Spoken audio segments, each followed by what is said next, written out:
सबसे पहली बड़ी क्वालिफिकेशन, बहुत ज़्यादा एकदम मिलते ही पहली दृष्टि में ही बाबा जो मम्मा जो है वो निश्चय बुद्धि बन गई, यही मेरे सब कुछ है ना।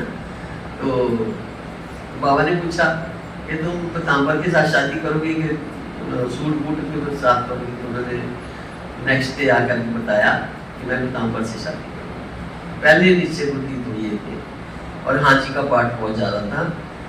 कोई भी अगर जैसे जैसे बाबा ने क्वालिटीज देखी और मम्मा एकदम निश्चय बुद्धि और आगे बढ़ी, और 2 साल के अंदर अंदर ही मम्मा की बॉडी में चेंज आ गया और उनको माँ कहने लगे सारे, क्योंकि उनकी दृष्टि वृत्ति निश्चय इतना ज़्यादा था, सबसे ज़्यादा।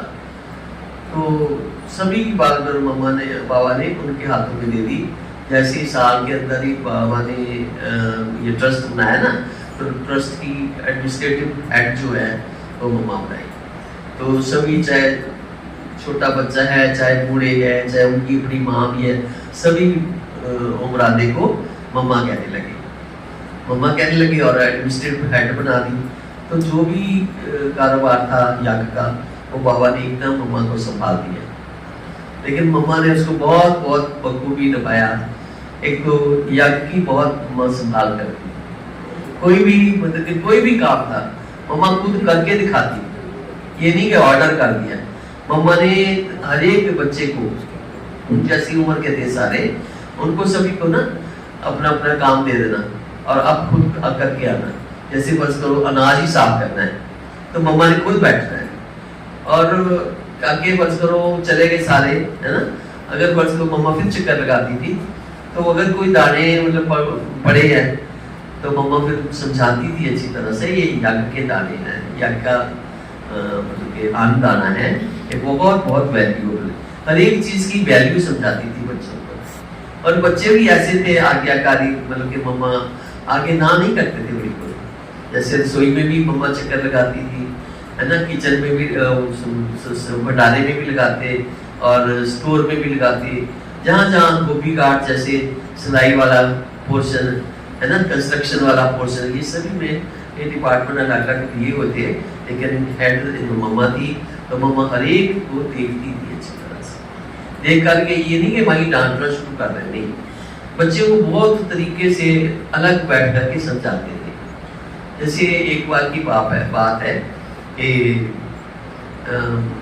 सुनाते कि अपना आशा बहन दिल्ली वाले, वो सुनाते कि हम तो बच्चे थे, 9-10 साल के थे, तो हमारी ड्यूटी थी कि जब ब्रह्मा भोजन होता था तो सारे मम्मा और बाबा बैठ करके सारे बच्चों के साथ भोजन करते थे वीरवार वाले दिन।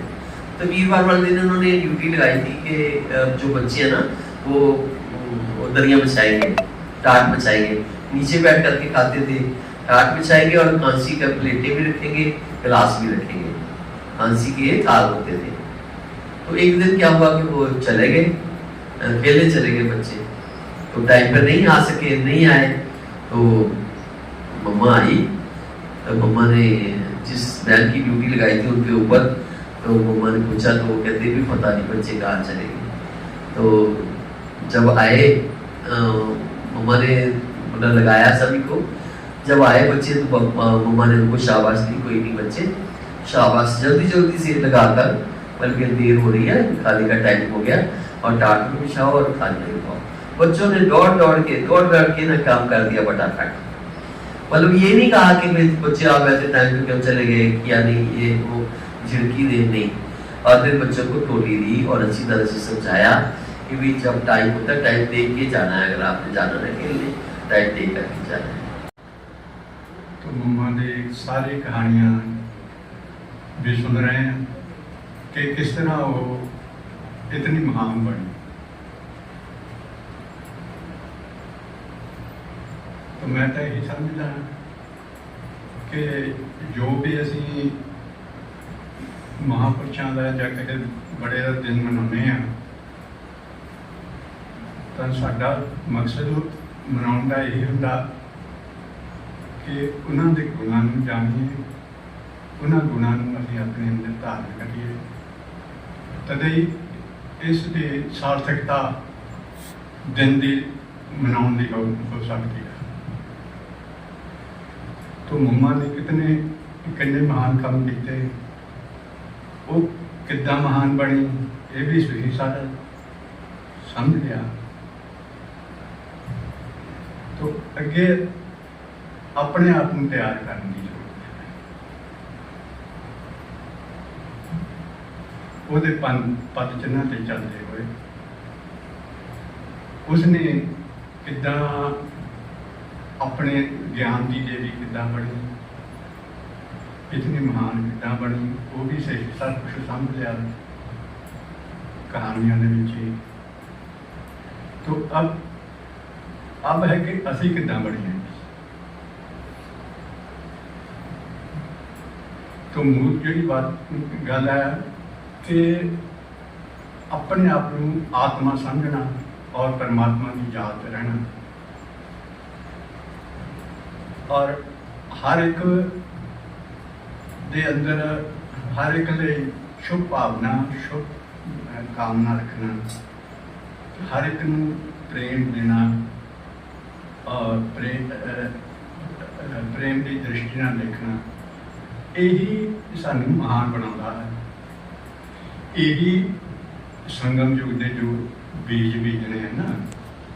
मम्मा तेरी यादों की यहाँ महफिल सजाई है, मम्मा तेरी यादों की महफिल यहाँ सजाई है, याद तुझे कर कर के देखो आंखें भर आई है।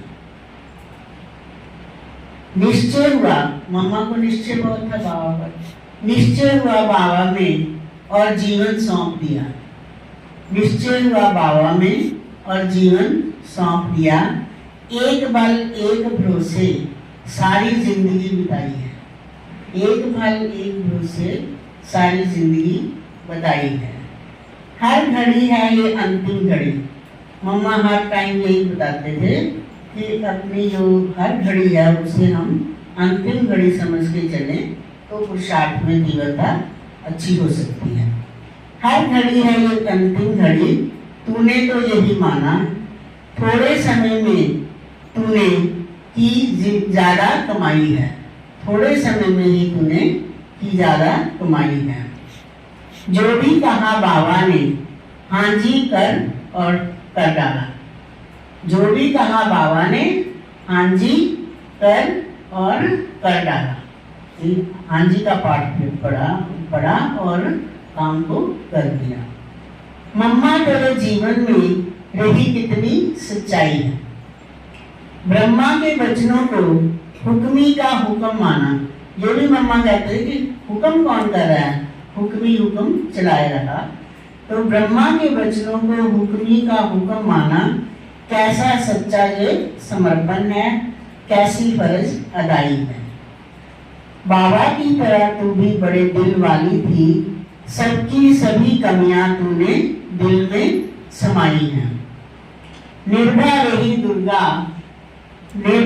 दुर्गा सी प्रेम शीतल झरने सा। प्रेम कैसा था, शीतल झरने सा। आया जो भी पास तेरे तूने करना लुटाई है।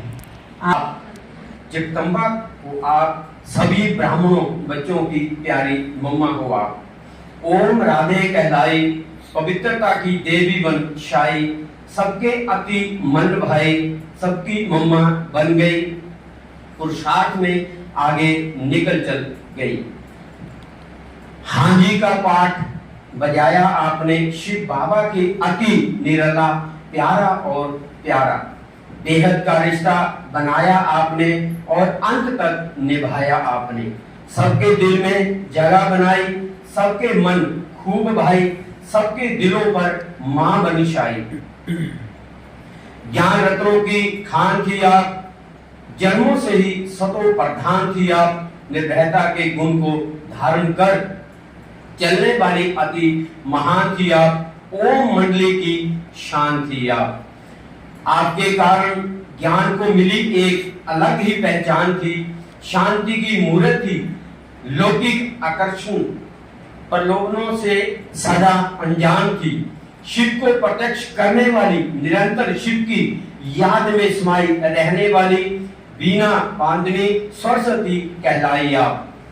ब्रह्मा बाबा से पहले संपूर्ण हो गई, अपना बनाकर सब कुछ लुटाकर ना जाने मां कहां खो गई आप। बुरे इरादे से जो कोई भी आपके सामने आता था, आपके मस्तक के साये में नन्हा बच्चा बनकर सिमट जाता था। देखने भर से आपको सबके प्रश्न स्वतः हल हो जाते थे। पूछे आते थे कुछ भी, पर कुछ पूछे बिना ही निहाल हो जाते थे। दृष्टि आपकी कमाल कर जाती थी, सबकी मुश्किलें पल भर में हल कर जाती थी। आज भी मम्मा आप अपनी पालना का एहसास कराती हो, पल भर में आज भी हर मुश्किल का हल दे जाती। आपके पसंदीदा और भरोसेमंद चैनल अब तक न्यूज़ चैनल से अगर आपके पास है कोई खबर या कोई विचार, आप कीजिए हमें नीचे दिए गए नंबर पर संपर्क और हम बनेंगे आपकी आवाज़। प्लीज़ हमारे चैनल को सब्सक्राइब करना मत भूलिए। हम हैं हमेशा आपके साथ। धन्यवाद।